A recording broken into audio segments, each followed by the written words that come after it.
কে আপনি? আপনারা এভাবে ছুটে এসে আমাকে থাপ্পড় মারলেন কেন? তুহিন, এদিকে আসো। দেখো বাইরে থেকে কোথায় এসে আমাকে মারছে। এই তুই কি ধর? আপনারা এসে আমাকে থাপ্পড় মারলেন, তারপর ওকে ধরছেন। আপনারা আসলে কি চান? একদম চুপ, তা না হলে কিন্তু আরেকটা দিব। তুহিন, কিছু একটা করো, পুলিশকে কল দাও। এই আপনারা কারা? এমন কেন করছেন? কি সমস্যা? এই বাচ্চাটা নষ্ট করে দিই। না না, আপনারা আমার বাচ্চা নষ্ট করবেন কেন? ও আমার অনেক সাধনার ফসল।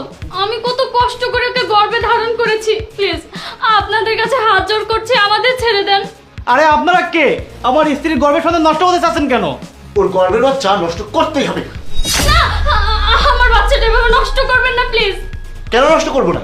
এইটাই হচ্ছে সব নষ্টের মূল। সব নষ্টের মূল মানে? আমার বাচ্চা তো এখনো দুনিয়াতে আসেইনি। ও কি করলো? প্লিজ এই বাচ্চাটা নষ্ট করবেন না। আরে ভাই, এই বাচ্চার কারণে অন্য একটা বাচ্চা কপাল পুড়েছে। ও পৃথিবীতে না আসতেই অন্য একজনের শত্রু হয়ে গিয়েছে। আপনি এসব কি বলছেন? আমি তো কিছুই বুঝতে পারতেছি না। আপনারা এসব বাজে কথা বন্ধ করে আমাদেরকে ছেড়ে দেন, নইলে কিন্তু ভালো হবে না। প্লিজ ভাইয়া, আমার বাচ্চাটা নষ্ট করবেন না প্লিজ। আরে ভাই, এই বাচ্চাকে রেখে যদি আপনার এই স্ত্রী মারা যায়, আপনি যদি আবার বিয়ে করেন, তাহলে আপনার সেই স্ত্রী এসে ওই বাচ্চাকে দিয়ে ঘরের সব কাজ করাবে, ঘর মোছাবে, কাপড় ধোয়াবে, রান্না করাবে। আর যেদিন সে কাজ করতে পারবে না, সেদিনই তাকে ঘর থেকে বের করে দেবে, তাকে পশুর মতো হোঁচট খেতে বাধ্য করবে। তাই এই কষ্টটা এখনই ফেলে দেওয়া ভালো। না না, এমনটা কখনোই হবে না। আমার তো আরো একটা ছেলে আছে, আর আমার স্ত্রী তো ওকে অনেক ভালোবাসে। কই, এমন কিছু তো করে না। এতই যদি ভালোবাসে, তাহলে আপনার সেই ছেলেকে ঘর থেকে বের করে দেওয়া হয়েছে কেন? নীরব, বাবা, তুমি এখানে বসে কাঁদছো কেন? কি আর বলবো, আমার বাবা আর সৎমা আমাকে বাড়ি থেকে বের করে দিয়েছে। কি? বাসা থেকে বের করে দিয়েছে? কিন্তু কেন?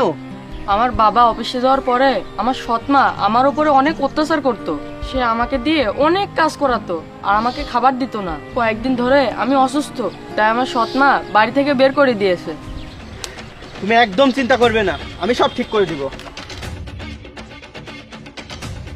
হ্যালো ভাই, তুমি তোমার ওই ছেলেটার কথা ভুলে গেলে? ওই ছেলের কারণে আজ তুমি আমার সামনে দাঁড়িয়ে। আরে ভাই, যেই সন্তানের মুখে তুমি প্রথম বাবা ডাক শুনেছিলে, যার মায়ের সম্পত্তি নিয়ে তুমি আজকে এত বড় লোক হয়েছে, সেই সন্তানকে তুমি ভুলে গিয়েছো? নিজের সন্তানের প্রতি তোমার যদি কোনো গুরুত্বই না থাকে, তাহলে তুমি এই সন্তান কেন চাও? এই দিনটার জন্য কি নীরবের মা তোমাকে সবকিছু দিয়ে গিয়েছিল, যে তুমি তোমার নতুন বইয়ের সঙ্গে মিলে তোমার সন্তানকে বাড়ি থেকে বের করে দেবে? আর তুমি তুমি তোমার নিজের সন্তানের জন্য কষ্ট পাচ্ছ?